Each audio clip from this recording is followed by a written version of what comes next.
मुंबई विमानतळाचं छत्रपती शिवाजी महाराज आंतरराष्ट्रीय विमानतळ असं नामकरण करून 20 वर्ष पूर्ण झाली आहेत। सहारा विमानतळाला 20 वर्षांपूर्वी छत्रपती शिवाजी महाराजांचं नाव दिलं गेलंय। 16 जानेवारी 2004 या दिवशी या विमानतळाचं नामकरण झालं आणि त्या निमित्तानं आयोजित कार्यक्रम सध्या सुरू आहे। आताच्या भाषेत आधी आणि त्या देशामध्ये सीताबाईंना नव्हतं सांगितलं वनवासात जायला,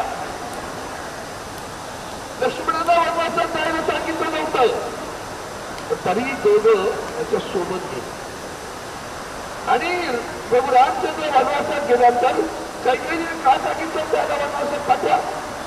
आपल्या दशरथ राजाला सांगितलं, पतीला सांगितलं, माझ्या मुलाला सुद्धा राज्यकारभार करता आला, त्यांना गादीवर बसवायचं म्हणून यांना 14 वर्ष वनवासात पाठवा, माझ्या भरताला गादीवर बसवा।